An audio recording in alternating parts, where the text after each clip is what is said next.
ప్రతి వ్యక్తి జీవితంలో కొన్ని హాబీలు ఉంటాయి. మెగాస్టార్ చిరంజీవి వస్తే ఆయన చిన్నప్పుడు పోస్టల్ స్టాంప్స్ కలెక్ట్ చేస్తుండేవాళ్ళు. అది ఆయనకు బాగా ఇంట్రెస్ట్. కొంతమంది ఆటోగ్రాఫ్లని సేకరిస్తూ ఉంటారు. కొంతమందికి వచ్చేటప్పటికి చిన్నప్పుడు వాళ్ళ వస్తువులు ఇప్పటికీ దాచుకొని మురిసిపోతూ ఉంటారు. ఇలా ఒక్కొక్క కలెక్షన్స్ ఆ వ్యక్తి వికాసానికి ప్రతిబింబం, అలాగే వ్యక్తిత్వానికి కూడా ఒక దర్పణం అని చెప్పి కూడా మనం అనుకోవచ్చు. ఇప్పుడు మన స్టూడియోలో కృష్ణ చైతన్య సాయి ఉన్నారు. ఇంజనీరింగ్ చదువుకొని మంచి ఉద్యోగం చేసుకుంటూ ఈయన ఎన్నో కలెక్షన్స్ చేశారు. అంటే ఆటోగ్రాఫ్స్ అనమాట. అందులో కళాకారులు ఉన్నారు, రాజకీయ నాయకులు ఉన్నారు, రకరకాల క్రీడాకారులు ఉన్నారు, ఆధ్యాత్మికమైన వేత్తలు ఉన్నారు. వాళ్ళందరి దగ్గరికి వెళ్ళి వాళ్ళ ఆలోచనని ప్రతిబింబ చేస్తూ వాళ్ళ సదస్సులతో చేసినటువంటి ఆటోగ్రాఫ్స్ని ఆయన కలెక్ట్ చేయడం జరిగింది. వీటిని మీ ముందుంచేటువంటి ప్రయత్నం సత్యాబద్ధ పీపుల్ లైవ్ టీవీ చేస్తోంది. ఈరోజు మనం అనేక రంగాల్లో అనేక విషయాన్ని మీ ముందుకు తెలియపరుస్తున్నాం. కొంతవరకు ఇలాంటి వాళ్ళు మనం కనుక పరిచయం కనుక చేస్తే వాళ్ళు పడినటువంటి కష్టం, వాళ్ళు సేకరించే ఆటోగ్రాఫ్స్ మీ ముందు ఉంచుదాం అంటే ఉద్దేశంతోనే ఈ ప్రయత్నం. ఈ ప్రయత్నాన్ని మీరు అందరూ కూడా ఆదరిస్తారని నమ్ముతూ మీ చీఫ్ ఎడిటర్ కృష్ణప్రసాద్. కృష్ణ చైతన్య సాయి, నమస్కారం. నమస్కారం. ఇప్పుడు నేను చెప్పినట్టు ప్రతి ఒక్కరికి కూడా ఒక అలవాటు ఉంటుంది, హాబీ ఉంటుంది. అసలు ఈ ఆటోగ్రాఫ్స్ అనే కాన్సెప్ట్ ఉంది. బహుశా నాకు తెలిసి 50 సంవత్సరాల క్రితం బాగా ఉండేది. ఈ మధ్యకాలంలో కొంత మరుగున పడిపోతారు. ఇప్పుడు అందరూ ఫోటోగ్రాఫ్స్ తీసుకోవడం, ఇలాగ ఆటోగ్రాఫ్స్ కలెక్ట్ చేయడం కూడా తక్కువైపోతుంది. అసలు ఈ ఆలోచన ఎందుకు వచ్చింది? ఎవరిని కలవడం జరిగింది? ఏ ఆటోగ్రాఫ్ తీసుకోవడం జరిగింది? ధన్యవాదాలండి. ఇది క్లుప్తంగా నేను చెప్పే ప్రయత్నం చేస్తాను. మీరు అడిగారు ఎలాగా దీనికి అంకురార్పణ జరిగిందంటే, మా తాతల వాళ్ళ అంటే మా పెద్దల సొంత ఊరు నిమ్మకూరు దగ్గర ఊరండి. వాళ్ళు ఎన్టీ రామారావు గారి సన్నిహితులు, మా పెద్దవాళ్ళు. తర్వాత వారు వేరే ఊరికి షిఫ్ట్ అయిపోయిన తర్వాత ఒక ఫంక్షన్ జరుగుతుంటే ఇన్వైట్ చేద్దామని ఎన్టీ రామారావు గారికి ఉత్తరం రాశారు. రాస్తే వాళ్ళ ఆఫీస్ నుంచి, అప్పటికే ఆయన సీఎం ఆఫీస్ నుంచి వాళ్ళకి విషెస్ చెప్తూ వచ్చిందన్నమాట. ఒక రిప్లై లెటర్ వచ్చింది. అదేం చేశారంటే మా పెద్దవాళ్ళు, మా ఇంట్లో వాళ్ళు దాన్ని కొంతకాలం భద్రపరిచారు. కానీ రకరకాల ఊర్లు ట్రావెల్ అవుతూ ఉండడం వల్ల మధ్యలో మిస్ అయిపోయింది. ఒక్కసారి నేను పెద్దవాడు అవుతున్నప్పుడు అది తెలిసి, అరే ఇది మిస్ అయిపోయింది, అంత మహానుభావుడు గొప్ప కళాకారుడు ఆయన పంపించిన ఆయన దస్తూరితో ఉన్న ఆటోగ్రాఫ్ కనబడలేదో పోయింది అని చెప్పి చాలా కలత చెందని బాధపడ్డాను. నేను అలాగా అవ్వకూడదు, నేను ఎంతోమంది ఇలా ప్రముఖులు నేను సాధ్యమైనంత వరకు సేకరించి భద్రపరుచుకోవాలని నిశ్చయించుకున్నానండి. అలా నా మనసులో మెదిలింది అనమాట ఈ ఆలోచన. అక్కడి నుంచి నేను మీరు అన్నట్టు రాజకీయ ప్రముఖులు, ఆధ్యాత్మికవేత్తలు, సినీ ప్రముఖులు, ఇలా రకరకాల సమాజంలో రకరకాల ప్రముఖుల దగ్గరికి నేను వెళ్తూ ఎంతో కష్టంతో నేను, అంటే ఒక్కొక్కరు ఒక్కొక్క ఊర్లో ఉంటారు, రకరకాల ప్రాంతాల్లో ఉంటారు. ఇది ఆషామాషి కాదండి. ఎందుకంటే మనం ఒకటి సమయం వెచ్చించాలి, రెండోది ధనం వెచ్చించాలి. మనం ఎంతో ఎఫర్ట్ పెడితే కానీ మనం చేరుకోలేము. దాంతోపాటు మనకి వాళ్ళ ఆ టైంకి వాళ్ళ మూడు బాగుండాలి. మనం అంత కష్టపడి వెళ్ళినా వాళ్ళ ఆ టైంకి అంటే వాళ్ళ మనసు బాగా అలిసిపోయి ఉంటే వాళ్ళు కూడా నీరసంగా ఉన్న వాళ్ళు మనకి రావడం జరగదు. అలాగా రకరకాల కష్టాలు నేను పడి ఎంతోమంది ప్రముఖుల ఆటోగ్రాఫ్ సేకరించగలిగానండి. అయితే ఈ ఆటోగ్రాఫ్లు ఎప్పుడు కూడా చిరస్థాయిగా ఉండిపోతాయి, దాచుకున్నంత కాలం కూడా మనకు గుర్తుంటాయి. అవునండి. సో మధురమైనటువంటి స్మృతులు ఏమైనా ఉన్నాయి అందులో? దీంట్లో మీరు చెప్పుకుంటే ఒక్కొక్కటి ఒక్కొక్క డిఫరెంట్ ఎక్స్పీరియన్స్ అండి. మీరు అన్నట్టు నేను గొల్లపూడి మారుతిరావు గారి ఇంటికి వెళ్ళినప్పుడు, కొన్ని సంవత్సరాల క్రితం వారు ఉన్నప్పుడు గొల్లపూడి మారుతిరావు గారి ఇంటికి వెళ్ళాను. ఇంటికి వెళ్ళి ఆయన ఎంతో ఆదరంగా, అప్పటికే ఆయన చాలా పేరున్న వ్యక్తి, ఎన్నో సినిమాల్లో నటించారు, ఆయన నాటకాలు రాశారు, సినిమాల కథలు రాశారు. ఆయన ఎంతో గొప్ప వ్యక్తి. ఆయన అలాంటి ఒక సామాన్యుడు, నాలాంటి ఒక సామాన్యుడు ఆయన ఇంటికి వెళ్ళి పలకరిస్తే ఎంతో ఆదరంగా లోపలికి రమ్మని కూర్చోబెట్టి మొత్తం యోగక్షేమాలను కనుక్కొని ఆయన ఆటోగ్రాఫ్ ఇచ్చి నాకు పంపించారండి. అలా రకరకాల వ్యక్తులు చూసుకుంటే, అలాగే నేను తమిళ్ గ్రేట్ హీరో చియాన్ విక్రమ్ అపరిచితుడు ఆ సినిమా ప్రమోషన్స్లో వెళ్ళి కలిసినప్పుడు ఆయన కూడా ఎంతో ప్రేమగా, ఆయన స్టార్డమ్కి అప్పటికే పెద్ద స్టార్ హీరో, ఆయనకు అసలు అవసరం లేదు, ఆయన ఎవరితో మాట్లాడుతున్న వ్యక్తి పలకరిస్తుందని చెప్పి తిరిగి నాతో ఆయనకి వీలున్నంత సమయాన్ని నాతో గడిపి నాకు ఫోటోకి పోజ్ ఇచ్చి నాకు ఆటోగ్రాఫ్ కూడా ఇచ్చారండి. ఇలా రకరకాల ప్రముఖుల దగ్గర రకరకాల ఎక్స్పీరియన్స్ ఉన్నాయి నాకు.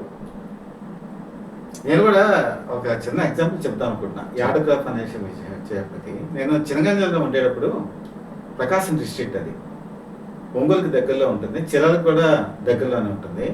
1977లో అప్పటి మాజీ ప్రధాని, అప్పటికి ఇంకా ఆవిడ ప్రధాని కాదు, మాజీ అయ్యారు, ఇందిరాగాంధీ చినగంజం వచ్చారు, మీటింగ్ పెట్టారు.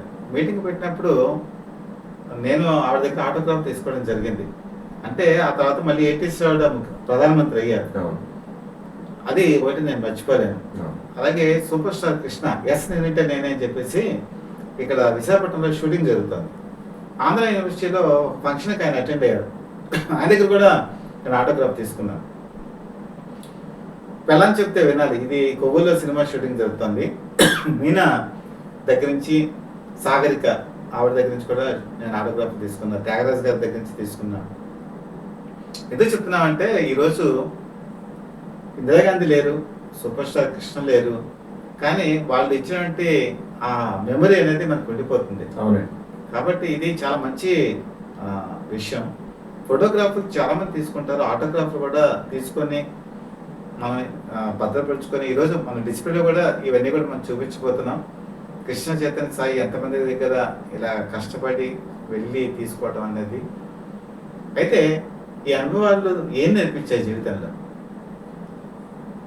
మనం ఎవరి దగ్గర అంత కష్టపడి వెళ్ళినప్పుడు వాళ్ళు మనని అంతే రిసీవ్ చేసుకొని వాళ్ళు ఆ ఆటోగ్రాఫ్ అనేది మనకి ఇవ్వడం వల్ల మనం చాలా హ్యాపీ ఫీల్ అవుతాం. ఎందుకంటే మనకి ఇంకో మన కలెక్షన్లో మనం ఒక హాబీ కింద ఏర్పరచుకున్నప్పుడు ఆ కలెక్షన్లో మనకి ఆ ప్రముఖుల ఆటోగ్రాఫ్ చేరింది అని ఒక సంతోషం పక్కన ఉంటుంది. అదే మనం ఎంత దూరం వెళ్ళాము, ఎంత ఖర్చు పెట్టాము, ఎంత అలిసిపోయామో కూడా మర్చిపోయేలా చేస్తుంది. అదే మనకి చేదు అయితే అంటే మనం అనుకున్నది జరగకపోతే కనుక అది కొంచెం దిగులుగా అనిపిస్తుంది. అది కూడా నాకు చాలా జరిగాయి. ఎలాగా? ఈ మధ్య విజయ్ దేవరకొండ ఆయన కలవడానికి వెళ్ళాను. 2 సినిమా షూటింగ్స్లో, 2 డిఫరెంట్ సినిమా షూటింగ్స్లో 2 సందర్భాల్లో వెళ్ళాను. వెళ్తే ఆయన అది అంటే ఎవరిని విమర్శించాలని కాదు, ఆయన మరి బిజీగా ఉన్నాడు అని తెలిసి నేను కలిశాను కూడా, దగ్గరికి వెళ్ళి కలిశాను. కానీ ఏమాత్రం స్పందించలేదు. నేను చెప్పాను కూడా ఇలాగ ఆటోగ్రాఫ్ కలెక్ట్ చేస్తుంటాను, మీరంటే చాలా ఇష్టం, మీ ఆటోగ్రాఫ్ కూడా నా కలెక్షన్లో ఉండాలని అనుకున్నా. ఆయన ఏమాత్రం పట్టించుకోకుండా వెళ్ళిపోయాడు, ఫోటో ఇవ్వకుండా ఏమాత్రం స్పందించకుండా వెళ్ళిపోయాడు. 2వ సినిమా షూటింగ్లో కూడా అలాగే జరిగింది. అప్పుడు నాకు చాలా బాధ అనిపించింది. అంటే మనం ఒక స్వయం కృషితో ఈ మధ్య మనం చూసుకుంటే పైకి వస్తున్న ఒక గొప్ప హీరో విజయ్ దేవరకొండ, ఆయన మనం వెళ్ళి కలవంగానే ఆయనది కూడా మన కలెక్షన్లో అవుతుంది, అది మనకి చాలా హెల్ప్ అవుతుంది అనుకున్నది ఆయన 2 సార్లు అలా రిజెక్ట్ చేసరికి చాలా బాధ అనిపించింది. అంటే ఎలా ఉంటుందంటే చైతన్య, వాళ్ళు బిజీలో ఉంటారు, వాళ్ళు ఒత్తిళ్ళలో ఉంటారు, షూటింగ్లో వాటిల్లో. ఇప్పుడు అడిగిన వెంటనే అందరికీ ఇవ్వాలని కూడా ఉండదు, కానీ కొంతమంది అర్థం చేసుకొని ఇస్తుంటారు. వాళ్ళు ఆ రోజు మూడ్ కూడా కొంతవరకు క్రియేట్ అవుతుంది. నేను ఒక ప్రముఖ జాతీయ తెలుగు దినపత్రికలో పనిచేసినప్పుడు రజనీకాంత్ని కలవడం జరిగింది. రజనీకాంత్ సిగరెట్ కాలుస్తున్నారు. అంటే నేను ఆటోగ్రాఫ్ విషయంలో చెప్పట్లా, మామూలుగా విషయం చెప్పాను. ఆ మాటల సందర్భంలో వాళ్ళ గురువు గారు బాలచంద్ర గారి ప్రస్తావన వచ్చింది, ఆంధ్రాని కథ సినిమా విషయం. బాలచంద్ర గారి పేరు వినంగానే రజనీకాంత్ ఏం చేశారంటే సిగరెట్ తాగేదాన్ని తీసి అట్లా పారేశారు. సంస్కారం అయింది.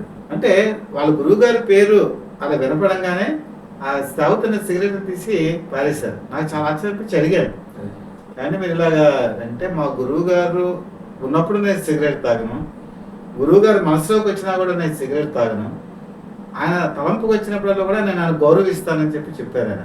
అంటే ఒక మనిషికున్న సంస్కారం మాటల్లో ప్రతిధ్వనిస్తుంది, చేతల్లో ప్రతిధ్వనిస్తుంది, ఈవెన్ ఆటోగ్రాఫ్ ఫోటోగ్రాఫర్లో కూడా కనపడుతుంది.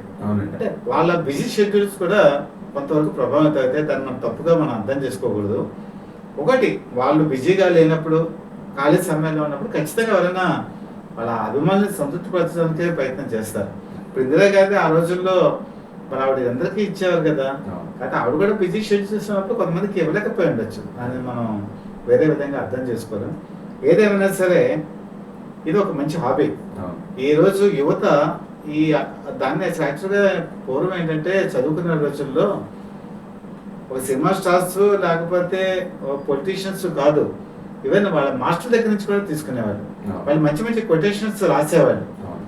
అలాగే లెక్చరర్స్ కూడా కాలేజీ నుంచి వెళ్ళిపోతున్నప్పుడు లెక్చరర్స్ దగ్గర నుంచి తీసుకునేవాళ్ళు. అవునండి. అలాగే వాళ్ళతో పాటు చదువుకున్నటువంటి స్టూడెంట్స్ దగ్గర నుంచి తీసుకునేవాళ్ళు. అవును. అవి తర్వాత కాలంలో మనం 10 సంవత్సరాలు 20 సంవత్సరాలు అయిపోయిన తర్వాత వాటిని చదువుతూ ఉంటే ఆ కొటేషన్స్ సారాంశం కూడా మనకు అర్థమవుతూ ఉంటుంది. అవునండి. అంటే జీవితాన్ని వాళ్ళు చూశారు. అవును. ఆ జీవిత సారాంశం ఒక 2 లైన్లో మనకి రాసిస్తారు. అవును. అది ఎప్పుడు కూడా మనకి గైడ్ లైన్స్ గా కూడా ఉంటుంది. అవును.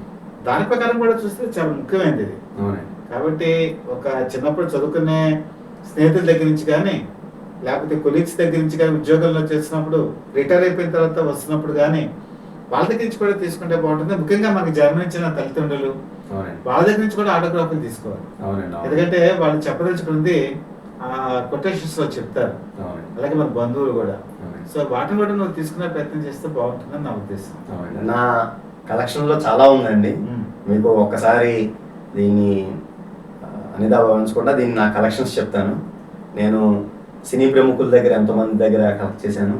వాళ్ళల్లో ఇందాక నేను చెప్పినట్టు కొలపూడి మారుతిరావు గారు, చియాన్ విక్రమ్, నాకు ఇంకా గుర్తు రావట్లేదు, ఇంకా చాలామంది, బ్రహ్మానందం గారు, రకరకాల చాలామంది ప్రముఖుల దగ్గర నేను కలెక్ట్ చేశానండి.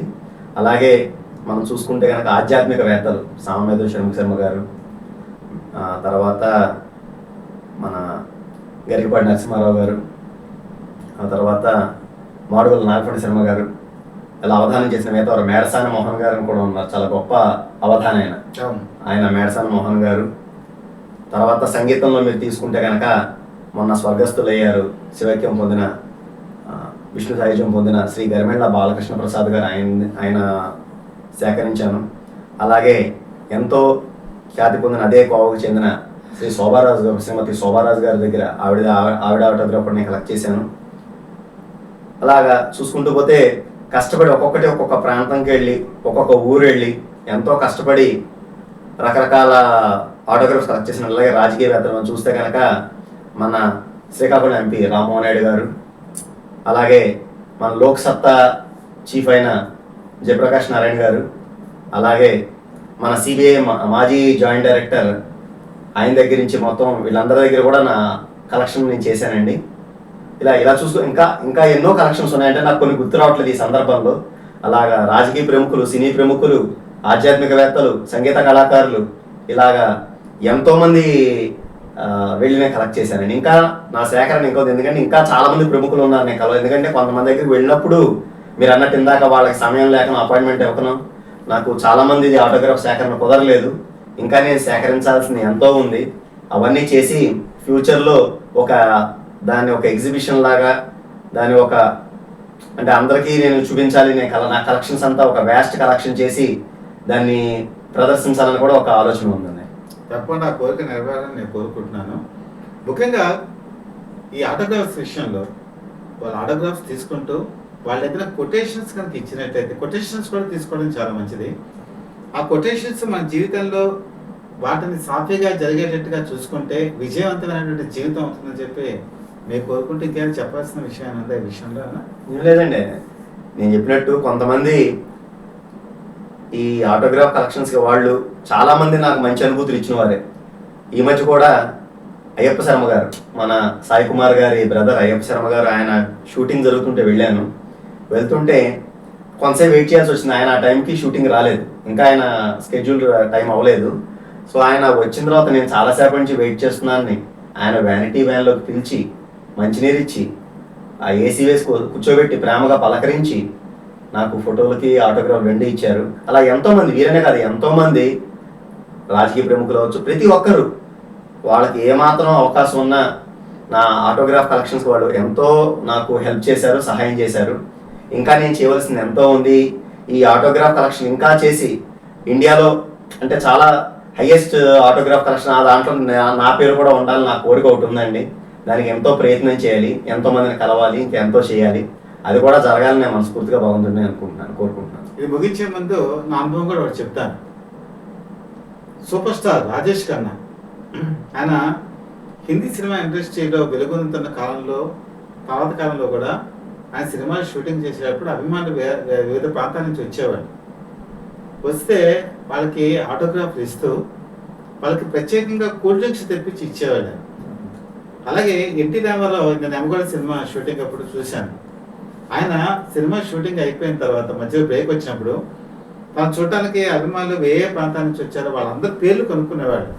మీరు ఏ ప్రాంతం నుంచి వచ్చారు, మీరు ఏం చేస్తుంటారు, ఇవన్నీ అడిగి ఆటోగ్రాఫ్లు వాళ్ళకి ఇచ్చి అభిమానంతో పంపించేవాళ్ళు. అదొక మధురానుభూతి నేను చూసిన వాళ్ళు. ఇంకా సూపర్ స్టార్ కృష్ణ అయితే వచ్చిన వాళ్ళందరికీ రాజేష్ ఖన్నాలాగే ఆయన కూడా ముందు వాటర్ కానీ ఏదైనా ఉంటే అది ప్రొవైడ్ చేసి, కూల్ డ్రింక్స్ ఉంటే తర్వాత కూల్ డ్రింక్స్ ఇవన్నీ ఇచ్చి వాళ్ళకి ప్రశాంతంగా చిరునవ్వుతో ఆటోగ్రాఫ్లు ఇచ్చి ఫోటోగ్రాఫ్లు కూడా ఇచ్చి పంపించేవాళ్ళు. అంటే వ్యక్తిత్వం, వాళ్ళ వ్యక్తిత్వం అంత గొప్పగా ఉండేదని నా అనుభవాలు చెప్తున్నాను కూడా. కాబట్టి ఆ వ్యక్తిత్వం ఆదరణ దాన్ని ముందుకు నడిపిస్తుంది. అలాగే మనం ఇప్పుడు ఈ ఆటోగ్రాఫ్లు ఏవైతే ఉన్నాయో మనం డిస్ప్లేలో కూడా చూపిస్తున్నాం. వీటన్నిటిని కూడా మనం స్ఫూర్తివంతంగా తీసుకొని యువత ముందుకెళ్ళాలని చెప్పి మనస్ఫూర్తిగా కోరుకుంటూ సత్యప్రత పీపుల్ లైవ్ టీవీ ఈరోజు అనేక అంశాలని ప్రసారం చేస్తుంది. మీ ఆదరణ కూడా తనకు లభిస్తుంది. దాని మనస్ఫూర్తిగా ధన్యవాదాలు తెలియజేసుకుంటూ మీ చీఫ్ ఎడిటర్ డివిఎస్ఎస్ కృష్ణప్రసాద్.